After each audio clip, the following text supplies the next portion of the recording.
Welcome. My name is Taylor Stiles with Football Alberta. I'm the technical director here in Alberta. And today's guest on Football Alberta's Quick Slant video series is University of Alberta coach Smith Wright.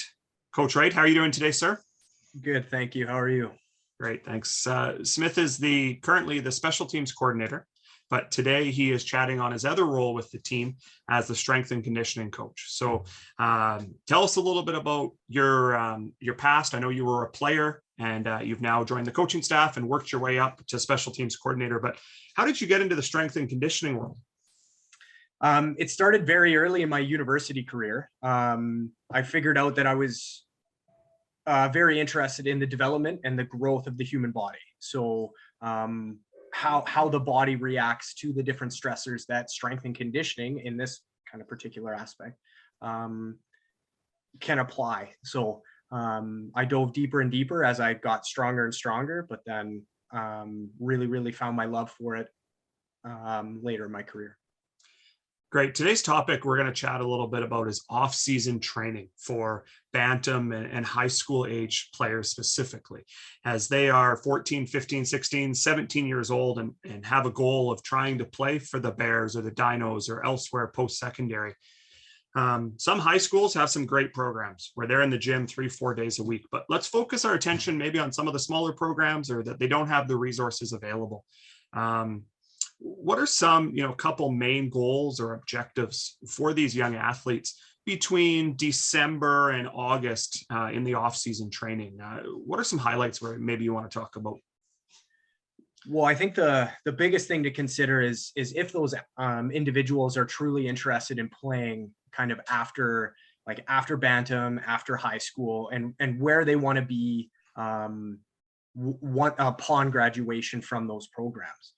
If they're looking to go further than maybe playing junior or playing at universities and getting into pro, then strength and conditioning and speed development are going to be crucial in their development to attain that goal.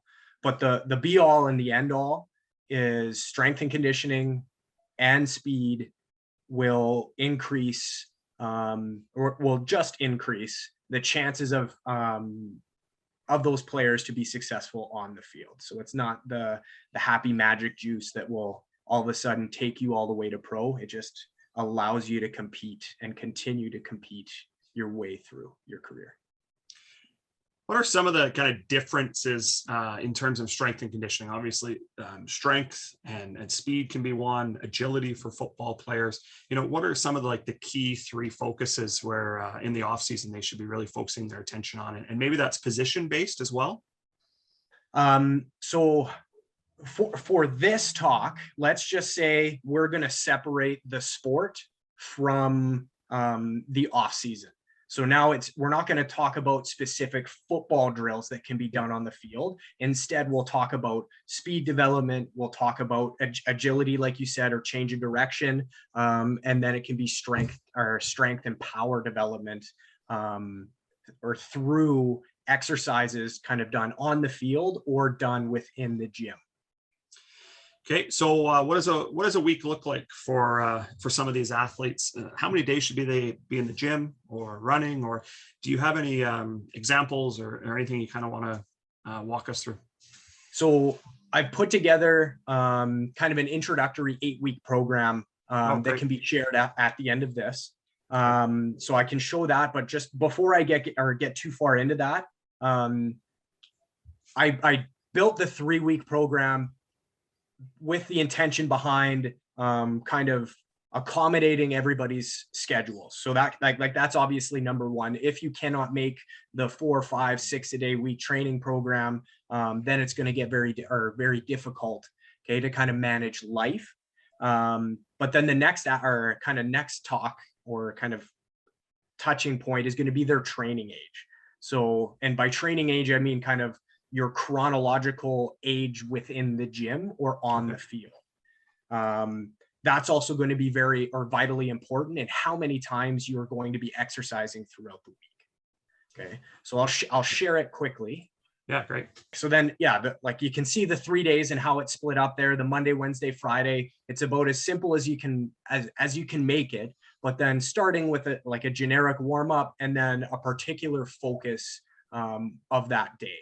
And what I mean by that is you're trying to develop athletes or your intention is to develop athletes here, not just like bodybuilders and there's nothing wrong with doing those kinds of exercises, but the goal is to develop athletes.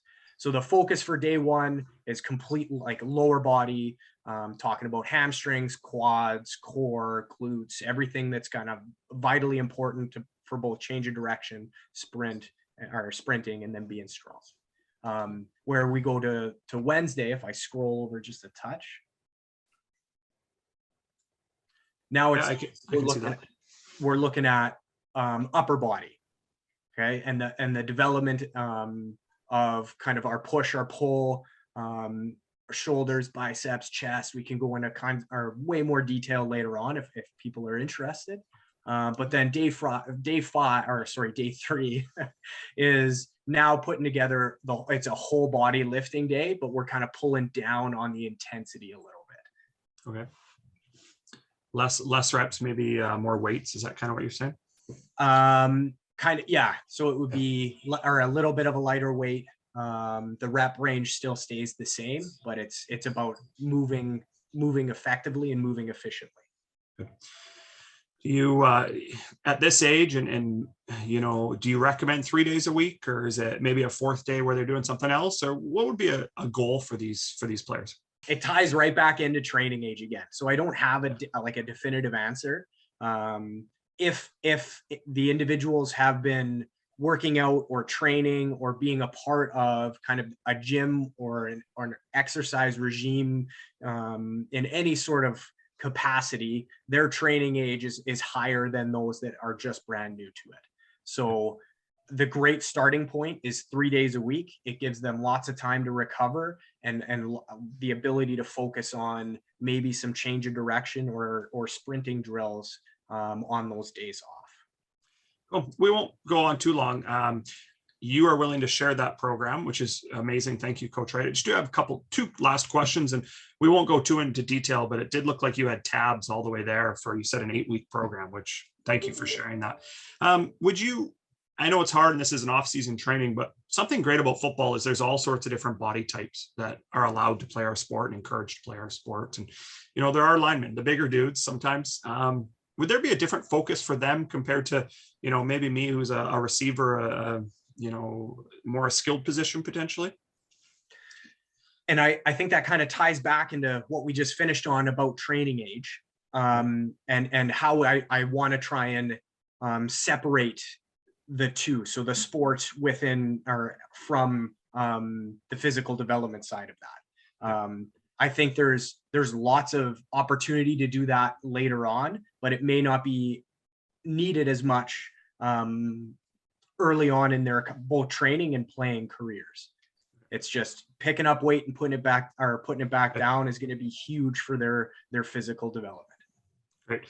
Last question I had, what are some maybe habits or things you've seen in the gym that if these guys, some of them may be doing it unsupervised or trying to do it themselves or watching a YouTube video or Instagram, what are some major habits you've seen that maybe aren't the best or players should be avoiding in the gym or before the gym? Or I think the biggest one that I'd love to talk about is consistency. So developing any sort of consistency in training throughout the off season is going to pay the biggest dividends for their physical development. But then, yes, when you're talking about what's on the internet, there's so much good, but then there's also so much misinformation out there. So it's just making sure that you're being careful with what you're trying to or what you're pulling from there. And then like the last part would be there is no rush towards your end goal. So if your goal is to just bench 225 for the first time, there is no shortcuts. It's a long drawn out process of consistent work and hard work. It's a great answer. Do you mind sharing your screen again and just ask a couple last questions? So Okay. over 8 weeks, this just kind of builds up in terms of different options available. What do you have and what are you willing to share with us? So the first tab is all about the different warm-ups. Okay. So if I zoom out just a touch here, yep. It'll have some lower body prehab stuff that can be done either pre or post workout. It's got a dynamic warm-up that can be done on the field prior to any sort of speed training or change of direction or agility or training. But then there's the lower body lower and upper body warm-ups that are referenced later on in the program here. So again, I'll zoom in just a little bit more. So the lower body warm-up and the upper body warm-ups. But then down below, you can see how it starts with a P. So just referencing the particular phase in the development or in the periodization. So the first 4 weeks, okay, are phase 1, right? And after those 4 weeks, initially it looks the exact same, but there's been changes made to the exercises, the ranges of motion, all that kind of stuff. So just a different take on loading parameters as well. Thank you very much for your time, Coach Wright. And I know you're very busy in your own off-season training and 2 or 3 day sessions a day with the Bears. So thank you very much. And I know you're willing to share this, and we'll include your email address if anybody wants to reach out. So any final thoughts, sir? I do not. Thank you so much for having me.